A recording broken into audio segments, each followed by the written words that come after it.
Assalamu alaikum. Good evening, ladies and gentlemen. How is things, everyone? নিশ্চয়ই ভালো আছেন, right? ইন্ডিয়ার উপর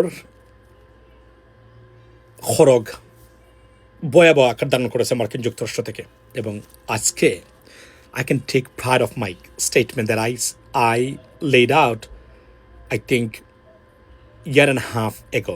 আমি বলছিলাম না আমার একটা লাইভে, মনে আছে, অন রেকর্ড এখনো আছে, যে ভারত এমন মিস্টেক করেছে যে মার্কিন যুক্তরাষ্ট্র একটা জিনিস মনে রাখবেন, তার বন্ধু নিবে, কিন্তু বন্ধুত্বের ভিতর পরে যদি এই বন্ধু সে যে প্রতারণা করেন, আপনার রক্ষা নাই, এবং সেটাই করতে যাচ্ছে।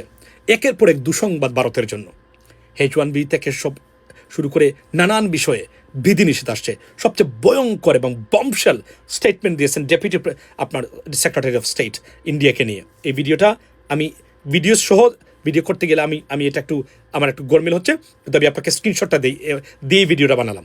উনি বলেছেন যে সুস্পষ্টভাবে আমি জীবন এটা শুনে নাই যে একজন মার্কিন রাজনীতিবিদ ভারতকে নিয়ে এভাবে স্ট্রেট ফরওয়ার্ড পাবলিকলি বলতে শোনা যাচ্ছে যে ইউনো হোয়াট, আপনারা, মানে এটা অর্থ কি জানেন? উনি বলেছেন, আমরা আপনাদের উন্নতি চাই না, ভারত উন্নতি করুক এটা আমরা কখনোই চাই না, এটা আমরা মেনে নেব না।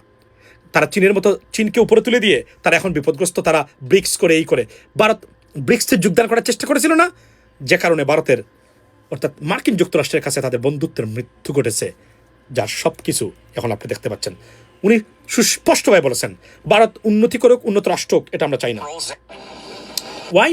আমরা মনে করি এটা আমাদের জন্য, আমাদের জাতীয় স্বার্থের জন্য পরিপন্থী। কারণ চীনকে তুলে এখন চীন ডলারের বিরুদ্ধে অবস্থান নেয়, ব্রিক্সের মতো মানে আপনার কি তুলে এই সংগঠন করে, এবং ভারতকে আমরা কখনোই, এবং publicly on stage deputy press আপনার সেক্রেটারি অফ স্টেট উনি বলছেন this is a bad news for India, এবং এই কথাটাই বলছি আমি। এবং এই কারণে তারা ভেরি ডেসপারেট, এবং বাংলাদেশকে তারা স্কেপগোট বানিয়ে ভারত মানে যুক্তরাষ্ট্রের সহানুভূতি এবং প্রেম বা ভালোবাসা পেতে চায়, বাংলাদেশকে ইউজ করে। কিন্তু আমাদের দেশের স্টুপিড রাজনীতিবিদরা, পার্টিকুলারলি জামাতের ভুল রাজনীতি, এনসিপির ভুল রাজনীতি, এবং এবং আরও একটা জিনিস হচ্ছে ইনকলাব মঞ্চের নামে এদের অপ্রয়োজনীয় রাজনীতি, যেগুলো কোনো প্রয়োজন নেই বাংলাদেশের জন্য, এগুলা করে তারা ভারতকে সুযোগটা করে দিচ্ছে। আমি অনুরোধ করি কাজটা করবেন না। ভারত এমনিতেই মহস্ত বড় বিপদের সম্মুখীন হচ্ছে বিভিন্নভাবে। আমরা যদি দেশের স্বার্থ এবং ভারতকে ট্যাকল করা এবং ফ্যাসিজমকে মোকাবেলা করাতে এটাতে ব্যস্ত থাকি, বাংলাদেশের অগ্রগতি টেকানোর ক্ষমতা কারণেই। এবং এখানে বলে রাখলাম, দিস আর দ্য ব্যাড মানে ব্ল্যাক ডেইজ, মানে seriously black days ahead of India in terms of United states of America and India. Trust me, এটা আমি দেখতে পাচ্ছি, এবং একটা নজিরবিহীন ঘটনা।